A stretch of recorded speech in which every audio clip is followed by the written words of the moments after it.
अभी हम लोग पढ़े थे लास्ट क्लास में कि व्यक्ति प्रत्यक्षीकरण का स्वरूप या विशेषता, मतलब क्या विशेषता है, क्या इसका स्वरूप है जिसके कारण हम लोग का एक अट्रैक्ट होते हैं, उसका परसेप्शन करते हैं। पर्सन परसेप्शन का क्या विशेषताएं हैं या क्या कैरेक्टरिस्टिक है, जिसमें हम लोग ना कि बहुत सारे कैरेक्टरिस्टिक हम लोग के बारे में बताए थे, जिसके बारे में आप लोग ऑलरेडी हमको लगता है समझ गए होंगे कि इसमें बहुत सारा आपका पहला था कि व्यक्ति प्रत्यक्षीकरण एक प्रकार का प्रत्यक्षीकरण, इस अर्थ में व्यक्ति प्रत्यक्षीकरण और वस्तु प्रत्यक्षीकरण में परसेप्शन में अंतर है ना।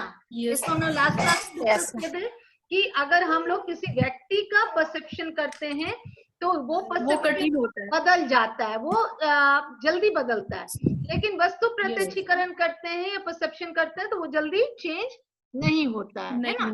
इसी तरह का ये सारे कैरेक्टरिस्टिक के बारे में हम लोग बात किए थे। इसी तरह से अब हमारा 6th पॉइंट पे आ गया, जो हम लोग 5th पॉइंट तक डिस्कस कर चुके थे लास्ट क्लास में, ठीक है ना। मेरा 6th पॉइंट है कि मनोवैज्ञानिक वातावरण या जीवन क्षेत्र के परिवर्तन के कारण व्यक्ति प्रत्यक्षीकरण में निरंतर परिवर्तनशील रहता है। जीवन क्षेत्र के कालीन बीमा है ना, टेम्पोरल डायमेंशन तथा अवास्तविकता वास्तविकता बीमा मतलब अनरियलिटी रियलिटी डायमेंशन में हमेशा परिवर्तन होते रहते हैं। अब देखो इसको एक यहाँ पे एग्जाम्पल से समझना कि आयु में वृद्धि होने के साथ साथ जैसे जैसे ज्ञान तथा अनुभव बढ़ता है अवास्तविकता बीमा घटती है तथा वास्तविकता बीमा बढ़ती है। आप देखोगे इसीलिए कह रहा है इस परिवर्तन का सीधा प्रभाव व्यक्ति के संज्ञानात्मक संरचना तथा संज्ञानात्मक प्रकार पर पड़ता है, जिससे उसके प्रत्यक्षीकरण में परिवर्तन घटित होता है। अब यहाँ पे देखना कि जैसे जैसे एज बढ़ता है ना, बहुत हद तक उनका सोच बदलता है, क्योंकि अनुभव जो उनका आया, जो एक्सपीरियंस लाइफ में मिला, उससे बहुत हद तक उनका सोच बदलते जाता है ना।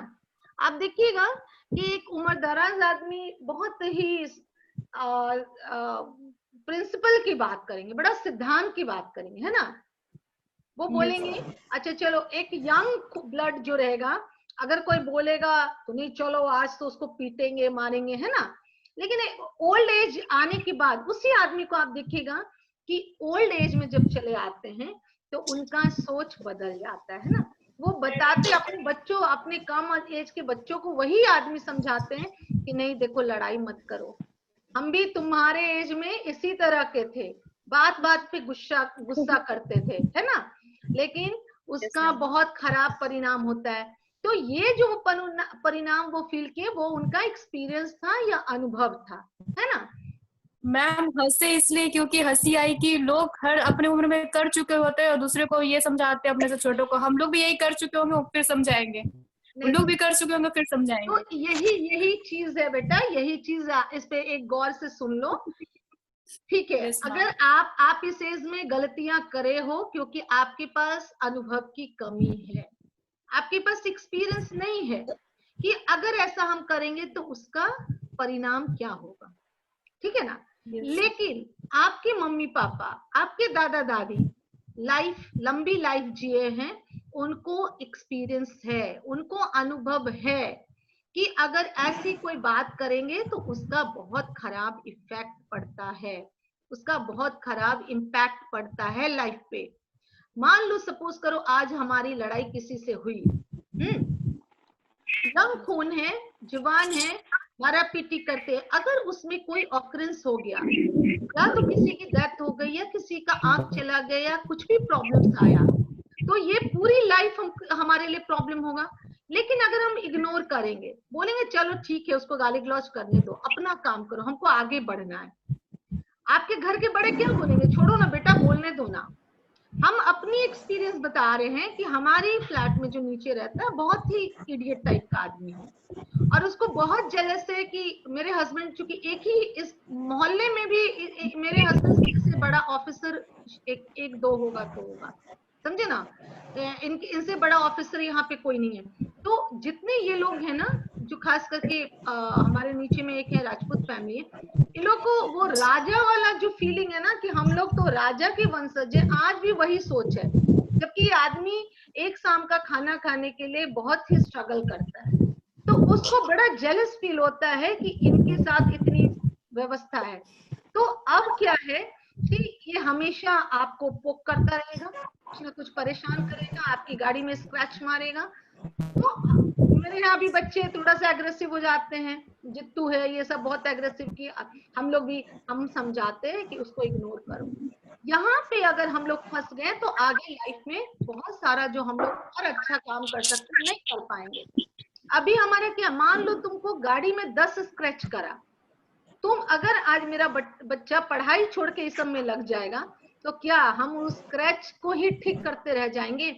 लेकिन आज मेरा बच्चा स्क्रैच गाड़ी एकदम डैमेज भी कर देगा, क्योंकि कल मेरा बच्चा IAS हो गया, मेरी बेटी डॉक्टर, तो उसके लिए गाड़ी कौन बड़ी चीज है?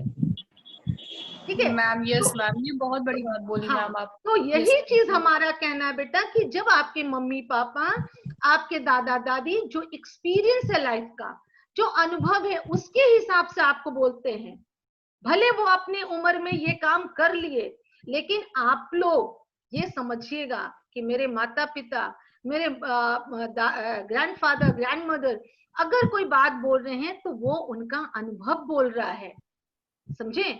और वो आपके लाइफ के लिए, जानती हो एक बहुत अच्छा हम कहीं सुने थे कि एक आदमी जो था वो अपना माँ बाप, बूढ़ा माँ बाप से बहुत परेशान हो गया था, ठीक है, तो एकदम चाहता था कि कब ये लोग चले जाएं, ठीक है।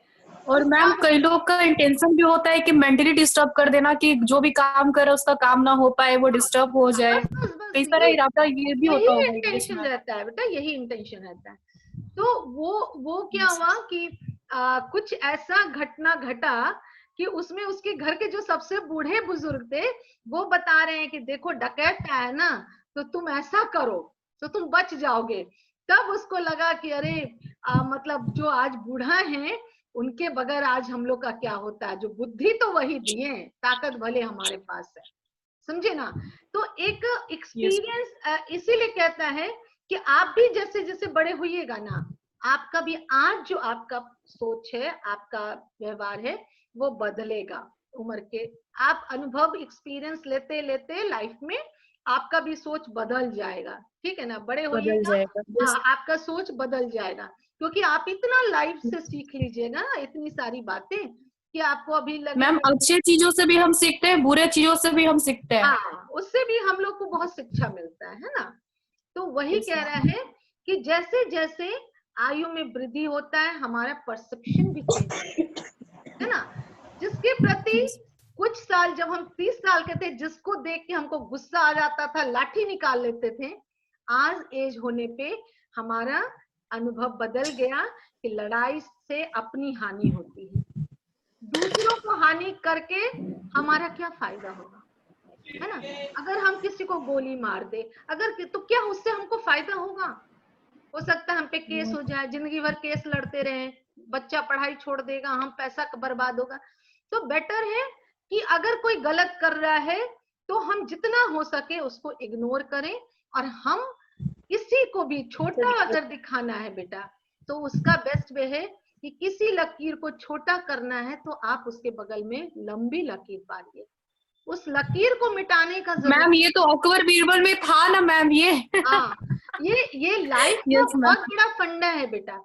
अगर सामने वाले को तुमको छोटा दिखाना है तो उसको मारो मत, उसको गाली मत दो, तुम इतने बड़े हो जाओ कि तुम्हारे आगे वो खुद छोटा नजर आएगा, समझ गए? यस तो ये लाइफ का फंडा सीखना, ये एक्सपीरियंस होता है, ठीक है बेटा?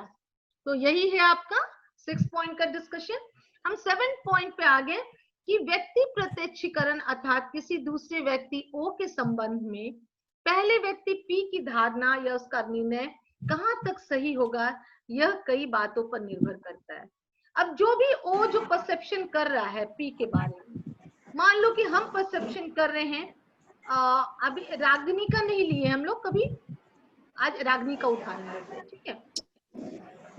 क्योंकि अभी हमारे फ्रंट में निशा, सुप्रिया और रागिनी दिख रही है, तो आज हम लोग रागिनी का ही ले लेते हैं, सुप्रिया का बहुत बार लिए, फिर निशा का भी नहीं लिए हैं, तो अभी लेते हैं, है ना। मैम समझने से मतलब है। नहीं यस चलो मैम। अच्छा लगता है ना, अच्छा लगता है टीचर्स। यस देखो मैम। ये सब का ना पॉजिटिव एस्पेक्ट है कि यस मैम। जैसे बच्चों को अगर हम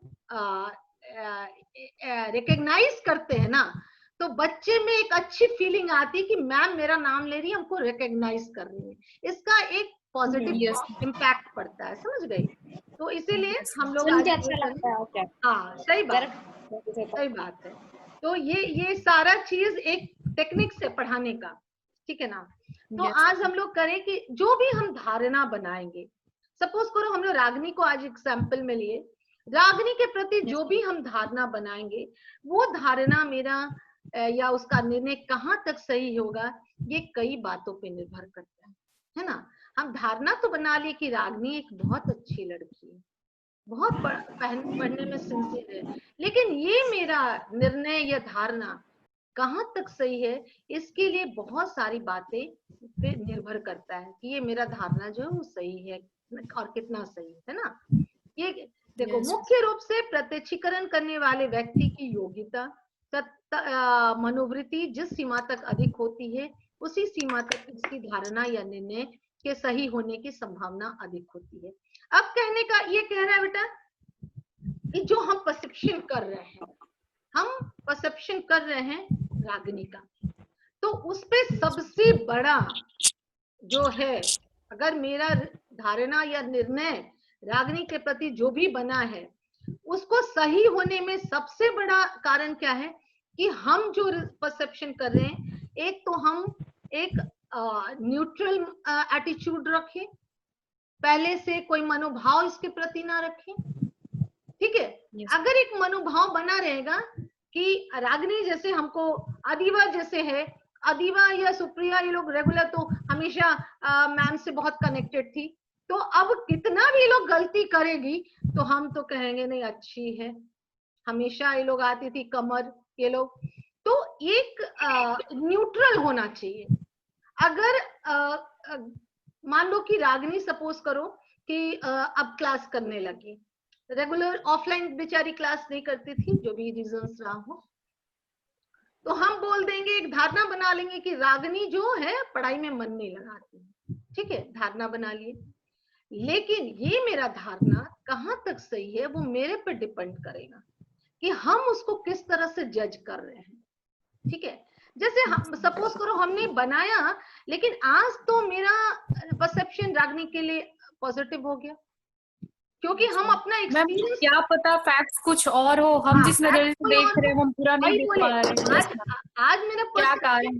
हाँ, परसेप्शन हम किस ढंग से करेंगे, हमको लगे नहीं रागिनी पढ़ने वाली लड़की। इसका उल्टा भी तो हो सकता है मैम कि हम जिसको अच्छा मान रहे वो बाद में बुरा भी हो, ऐसा भी होता है, और जो बुरा हो बाद में अच्छा भी हो। नहीं बेटा देखो, यही बोल रहे हैं कि पहले तो हमारा जो परसेप्शन सही होने के लिए हमको सही परसेप्शन करने की क्वालिटी होनी चाहिए। आपका परसेप्शन अगर सही होगा ना, तो वो आदमी एक बार 10 बार में आप उसके बारे में कोई धारणा बनाइएगा, उसको चेक करिएगा, देखो टेबल के नीचे नहीं पूछेगा तो फिर आपका धारणा गलत नहीं हो पाएगा, है ना। आपको निर्णय बनाने में, धारणा बनाने में किसी के प्रति बहुत बारीकी से बनाना होगा। तो ये डिपेंड किस पे करेगा, ये डिपेंड आप पे करेगा। जैसे भी हम लोग सरफराज सर पे ले रहे हैं कि सर अच्छे से नहीं पढ़ाते, फिर धीरे धीरे पता चल रहा है कि नहीं ठीक से पढ़ाते हैं, अच्छे से